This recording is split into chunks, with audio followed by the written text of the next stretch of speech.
Bienvenue dans notre émission La vérité de l'Évangile avec Andrew Wommack. Nous célébrons plus de 50 ans à partager la grâce et l'amour inconditionnel de Dieu. Et maintenant, place à Andrew pour un enseignement sur la parole de Dieu qui transforme les vies. À propos de la grâce, la puissance de l'Évangile.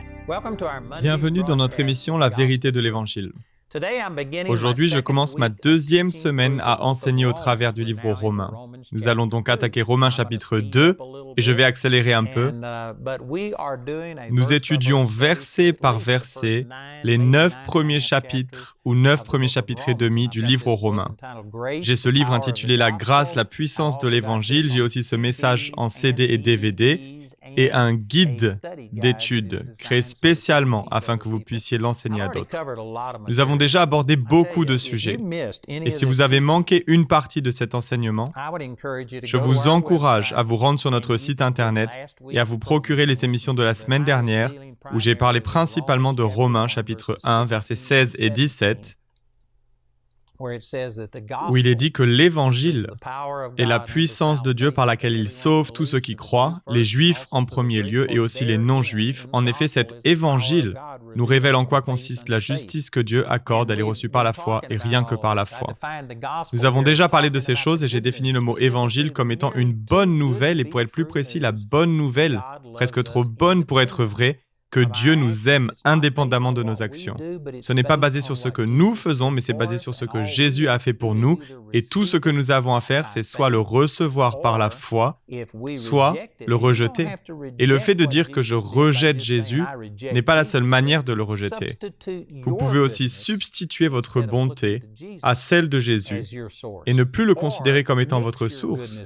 Ou si vous ajoutez votre bonté à la sienne, c'est ce dont parle le livre aux Galates, c'est une perversion de l'Évangile, où il y a ce que Jésus a fait plus ce que vous y ajoutez. Si vous faites une de ces choses, vous annulez ce que Jésus a fait. C'est comme cela, Jésus plus rien égale tout. Mais Jésus plus quoi que ce soit égale rien. Au moment où vous ajoutez votre bonté, vos performances, que vous croyez que Jésus a dû payer un prix mais qu'il vous faut aussi vivre saint afin de recevoir quoi que ce soit, au moment où vous adoptez cette attitude, vous annulez la puissance de l'Évangile. Laissez-moi vous lire un verset tiré du livre aux Galates. J'ai fait valoir ce point dans notre première émission, mais le livre aux Galates enseigne exactement la même chose que le livre aux Romains. Mais dans Galates, Paul n'y va pas de main morte. Il martèle les Galates en leur disant « Ô Galates insensés » au chapitre 3 de l'Épître. Et au chapitre 5, au verset 4, il dit « Vous qui cherchez à être déclarés justes par Dieu en accomplissant la loi, vous êtes séparés de Christ. Vous n'êtes plus sous le régime de la grâce. » C'est une déclaration radicale. Vous êtes séparés de Christ. Et il écrit à des croyants, à des gens à qui il a personnellement apporté la parole. Et il leur dit que certains sont séparés de Christ.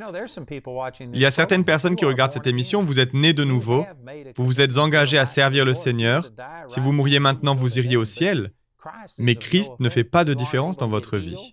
Vous n'expérimentez pas la guérison, vous n'avez pas de joie, pas de paix, vous vous inquiétez, et vous avez les mêmes problèmes que ceux qui ne connaissent pas Dieu. Et vous savez pourquoi? Parce que vous cherchez à être justifié par la loi. Vous ne le diriez certainement pas de cette manière, vous diriez « Oh non, je ne suis pas sous la loi, je n'offre pas de sacrifices d'animaux, je n'observe pas les fêtes sacrées. » Vous n'êtes peut-être pas sous la loi juive de l'Ancien Testament, mais vous avez toujours la mentalité de la loi. Il vous faut faire quelque chose pour mériter la faveur de Dieu. C'est la mentalité de la loi. Et cela vous sépare de Christ. Vous vous êtes éloigné de la grâce. Cela ne signifie pas que vous ayez perdu votre salut, mais que vous n'opérez pas dans la grâce. Vous vivez sous la loi par vos performances et c'est ce qui arrête la puissance de Dieu.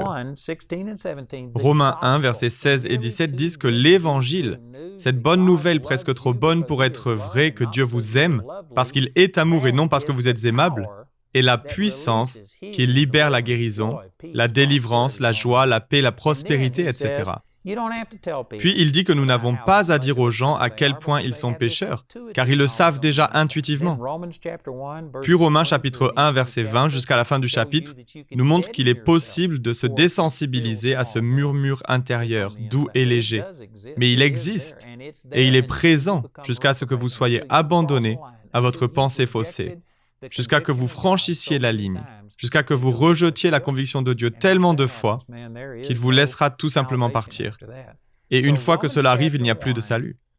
Donc, Romains chapitre 1 montre que tout le monde est coupable à cause de cette connaissance intuitive de Dieu et de leur impiété. Il s'est révélé contre toute impiété et toute injustice des hommes, et ce qu'on peut connaître de Dieu est évident pour eux, ils sont donc inexcusables. Donc Romains chapitre 1 montre que chaque personne a cette connaissance intuitive de Dieu à l'intérieur. Puis au chapitre 2, il commence à s'adresser aux religieux. Et regardez cela dans Romains chapitre 2 au verset 1. « Qui que tu sois, homme, toi qui juges, tu es donc inexcusable.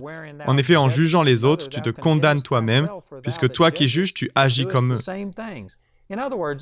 En d'autres mots, si vous pointez du doigt en disant « ceci est mal », vous savez ce que vous faites, vous prouvez que vous avez une norme de ce qui est bien et de ce qui est mal à l'intérieur. Vous êtes donc coupable, même si vous ne faites pas exactement la même chose qu'eux, vous brisez quand même la loi. Et vous êtes un pécheur. Vous échouez et vous vous condamnez vous-même à chaque fois que vous condamnez quelqu'un d'autre. Jésus a été clair en disant que la loi dit « tu ne commettras pas de meurtre », mais si vous vous mettez en colère contre votre frère, vous êtes coupable de meurtre. Il est dit « tu ne commettras pas d'adultère », mais si vous regardez une femme pour la convoiter, vous êtes coupable d'adultère, etc. Donc les gens qui montrent du doigt et jugent telle ou telle chose se condamnent eux-mêmes, car ils prouvent qu'ils ont une morale et une connaissance du bien et du mal.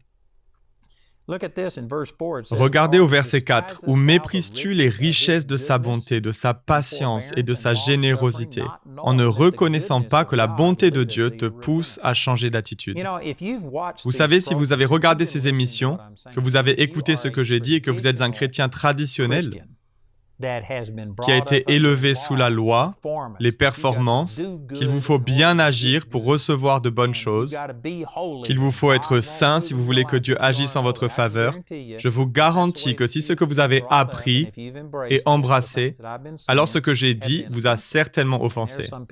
Et certains le rejetteront.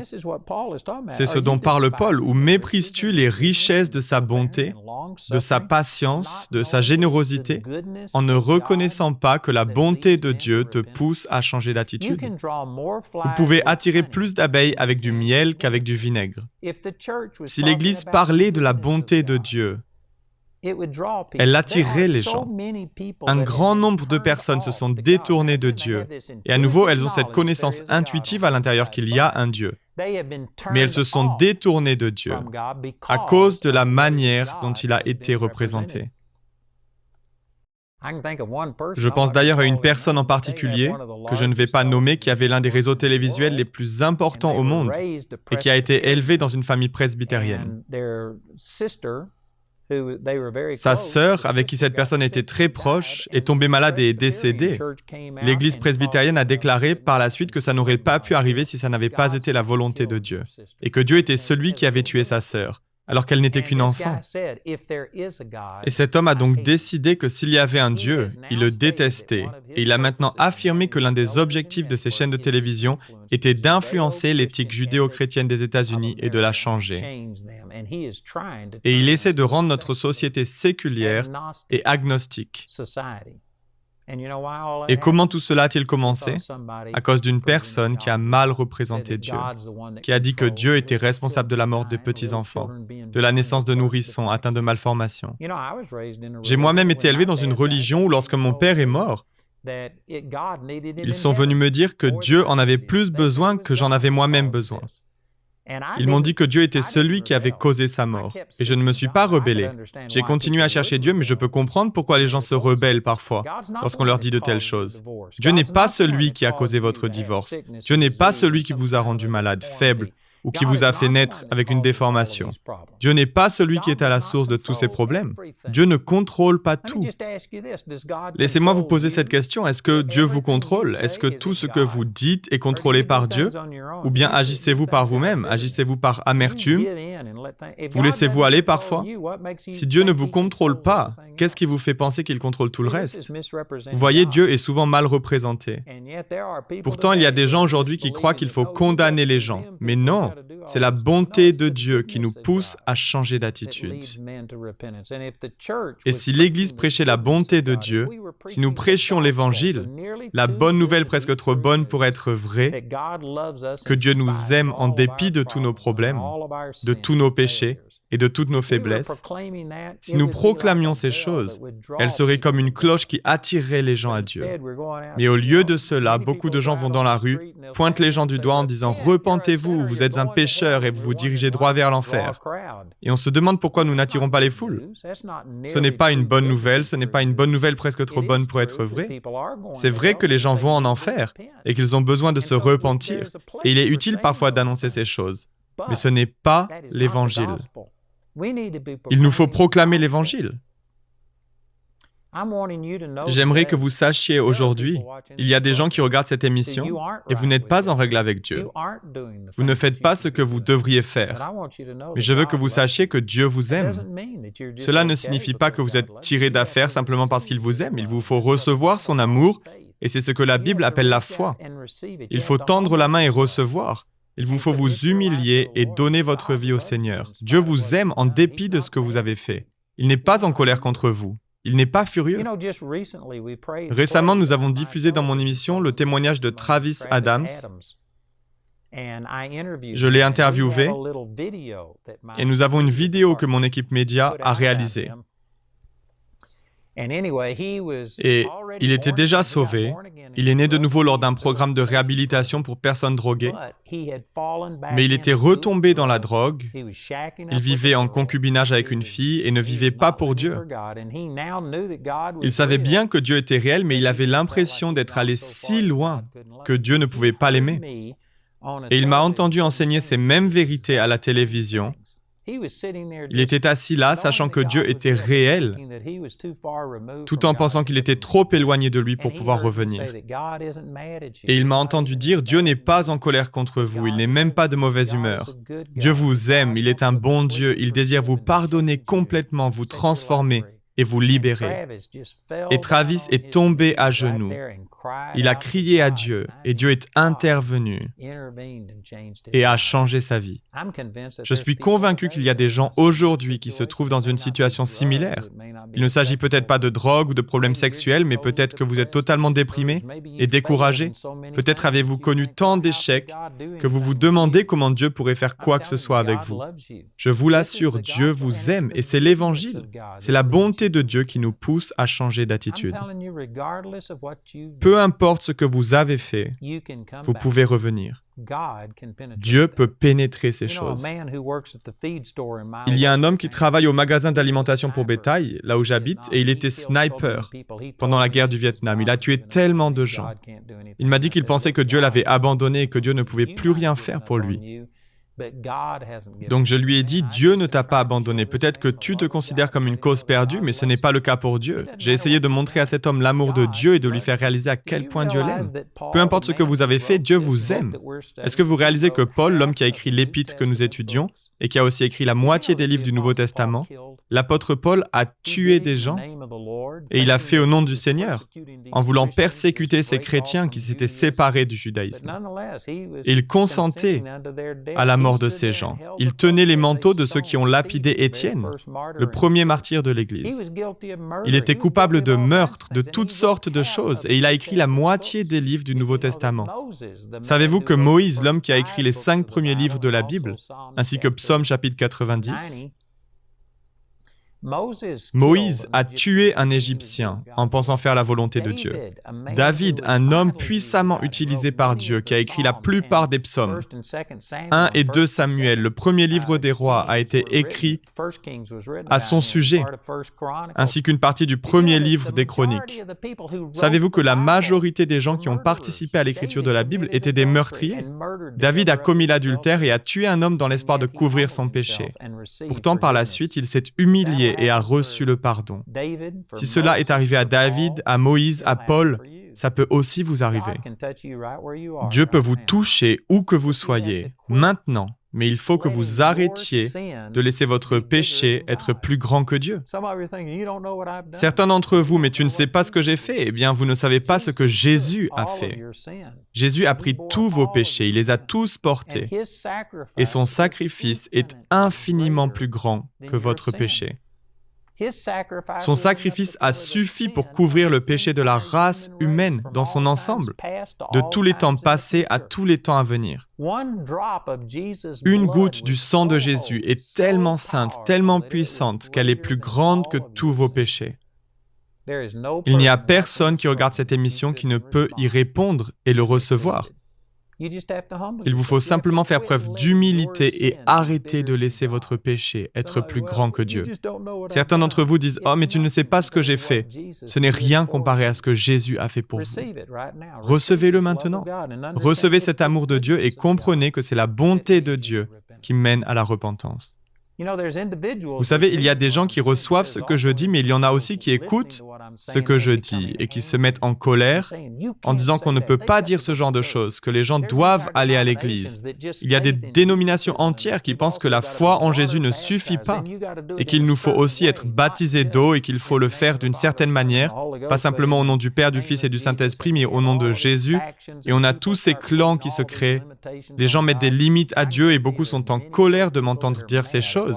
Mais je n'ai pas honte de vous dire que c'est la bonne nouvelle presque trop bonne pour être vraie, que Jésus a tout payé et que tout ce qu'il vous faut faire, c'est de le recevoir par la foi. Vous n'avez pas à le mériter, vous n'avez pas à aller à l'église un certain nombre de fois. Ce n'est pas le baptême d'eau qui vous y donne accès. Le baptême d'eau est un signe extérieur de ce qu'il s'est déjà passé à l'intérieur. Ce qui vous transforme, c'est ce que Jésus a fait pour vous et il vous suffit de le recevoir par la foi. Éphésiens chapitre 2, verset 8 dit « Car c'est par grâce que vous êtes sauvés, par le moyen de la foi. » Vous êtes sauvés par la grâce de Dieu, qui est imméritée, gratuite. Et tout ce qu'il vous faut faire, c'est de la recevoir par la foi.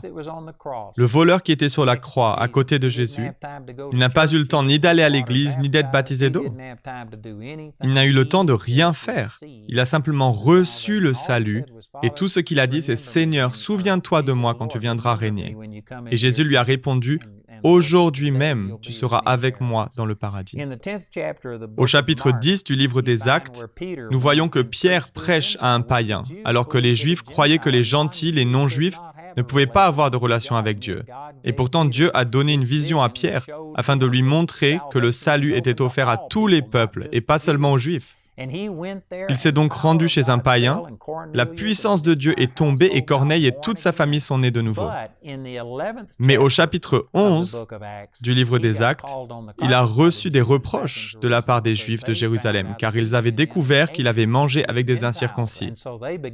Ils ont donc commencé à le critiquer, il s'est expliqué et a exposé ce qu'il s'était passé, en racontant la vision qu'il avait reçue, le fait que ces gens parlaient en langue, qu'ils avaient reçu le Saint-Esprit, comme une preuve de leur nouvelle naissance, mais il n'a jamais mentionné le baptême d'eau, parce que ça n'est qu'un signe, un acte extérieur, une manifestation, mais ce n'est pas essentiel au salut.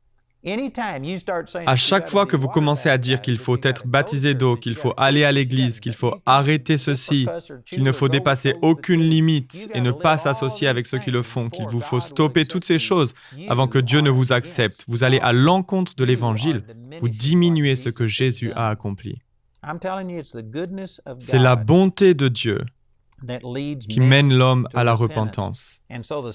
Et donc le deuxième chapitre du livre aux Romains montre que n'importe quelle personne qui condamne une autre personne ne comprend pas l'Évangile. En condamnant autrui, vous vous condamnez vous-même. Si vous dites à quelqu'un qu'il faut arrêter ceci et cela, alors vous vous condamnez vous-même parce que vous-même faites toujours des erreurs. Il y a des gens qui sont venus me voir par le passé en disant que j'encourageais les gens à vivre dans le péché. Non, ce n'est pas ce que je fais. Il est dit dans Tite, chapitre 2, verset 11, « En effet, la grâce de Dieu s'est révélée comme une source de salut pour tous les hommes. » Et le verset 12 dit, « Elle nous éduque et nous amène à nous détourner de tout mépris de Dieu et à rejeter les passions des gens de ce monde.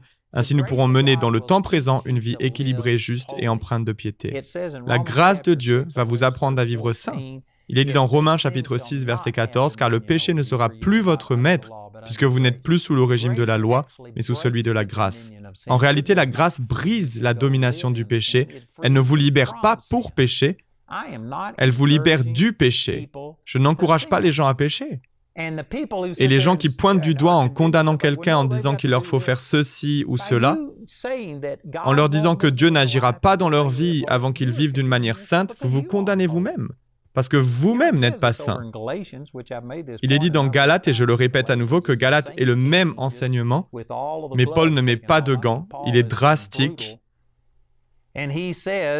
Et il dit, je vais vous le lire, c'est dans le livre aux Galates, chapitre 3 au verset 7, « Comprenez-le donc, seuls ceux qui placent leur confiance en Dieu sont les fils et les filles d'Abraham. En fait, l'Écriture prévoyait que Dieu déclarerait les non-juifs justes s'ils avaient la foi. C'est pourquoi elle a annoncé par avance cette bonne nouvelle à Abraham. Tu seras une source de bénédiction pour tous les peuples. Ainsi, tous ceux qui font confiance à Dieu, comme Abraham lui a fait confiance, on part à la bénédiction avec lui. En effet, ceux qui comptent sur leur obéissance à la loi tombent sur le coup de la malédiction, car il est écrit « Maudit soit l'homme qui n'obéit pas continuellement à tout ce qui est écrit dans le livre de la loi. » Voyez-vous, lorsque vous commencez à dire aux gens qu'il faut faire ceci ou cela, vous les placez sous la malédiction de la loi et en faisant cela, vous vous maudissez vous-même, car vous-même n'avez pas répondu à toutes ces exigences. Il est dit dans Jacques chapitre 2 verset 10, « En effet, celui qui désobéit à un seul commandement de la loi, même s'il obéit à tous les autres, se rend coupable à l'égard de toute la loi. » Donc si vous ne faites que dire aux gens « Non, tu ne dois pas commettre l'adultère, tu ne peux pas faire ceci, tu ne peux pas faire cela », à nouveau, vous ne devriez pas faire ces choses, car si vous le faites, vous ouvrez la porte à Satan. Mais de condamner une personne en lui disant « Dieu ne veut rien avoir à faire avec vous, vous êtes souillés, Dieu ne vous touchera pas, il n'aura aucune communion avec un vase sale », au moment où vous dites ces choses, vous vous condamnez vous-même parce que vous-même êtes un vase sale. Si vous vous basez uniquement sur vos propres actions. Vous pouvez dire « Non, je ne jure pas, je ne fais pas ceci ou cela », mais non, il y a peut-être certaines choses que vous ne faites pas, mais pour commencer, vous êtes peut-être en colère contre moi parce que je prêche l'Évangile. Je vous garantis que je suis né de nouveau et je suis votre frère dans le Seigneur. Et vous m'en voulez et vous vous placez sous la malédiction. Si vous prêchez la loi porte une malédiction. Dans Deutéronome chapitre 27, verset 26, il est dit « Maudit soit quiconque ne respecte pas les paroles de cette loi. » En respecter une partie ne suffit pas à faire mieux qu'un autre ou en accomplir 90% ne change rien. Il vous faut soit être saint, soit placer votre confiance dans la grâce de Dieu, dans l'Évangile, cette bonne nouvelle presque trop bonne pour être vraie.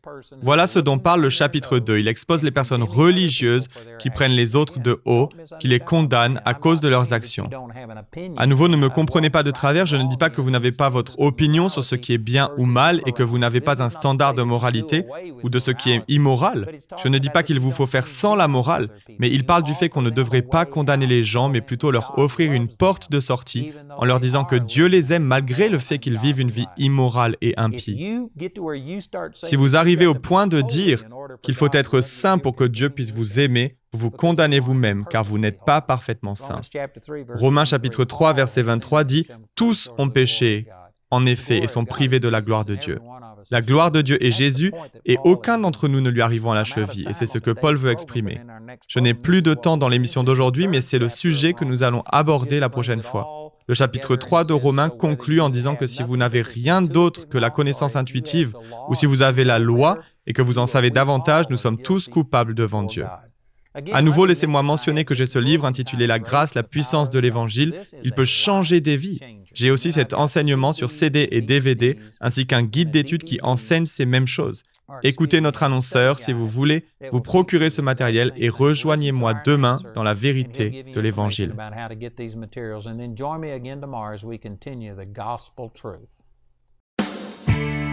Le programme d'aujourd'hui fait partie de la série La grâce, la puissance de l'Évangile. Nous espérons que ce message vous a béni. Notre ligne téléphonique est ouverte aux heures indiquées à l'écran. Appelez-nous si vous avez des questions sur ce programme, si vous avez besoin de prière ou si vous désirez commander l'un de nos enseignements. Vous pouvez nous contacter au numéro qui s'affiche à l'écran.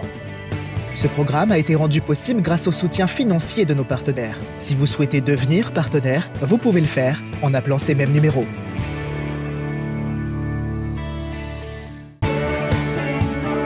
La prochaine fois dans la vérité de l'Évangile. Donc quoi qu'il en soit, Romains chapitre 3, après avoir fait une déclaration audacieuse dans Romains chapitre 1 verset 16, à propos du fait que c'est la bonté de Dieu C'est cette bonne nouvelle presque trop bonne pour être vraie, que Dieu nous aime en dépit de ce que nous avons fait, qui libère la puissance de Dieu dans votre vie. Ensuite, il passe 3 chapitres à dire que nous sommes tous condamnés devant Dieu et que personne ne peut approcher de Dieu sur la base de sa propre bonté, que nous avons tous péché et sommes privés de la gloire de Dieu. Donc au verset 19, et à nouveau je veux suivre par étapes ce que Paul dit, mais ces versets dans Romains chapitre 3, verset 19, à la fin du chapitre, sont devenus si importants dans ma vie. Ce sont des choses sur lesquelles Dieu m'a enseigné et je ne peux pas me contenter de les survoler. Rejoignez-nous prochainement pour plus de la vérité de l'Évangile.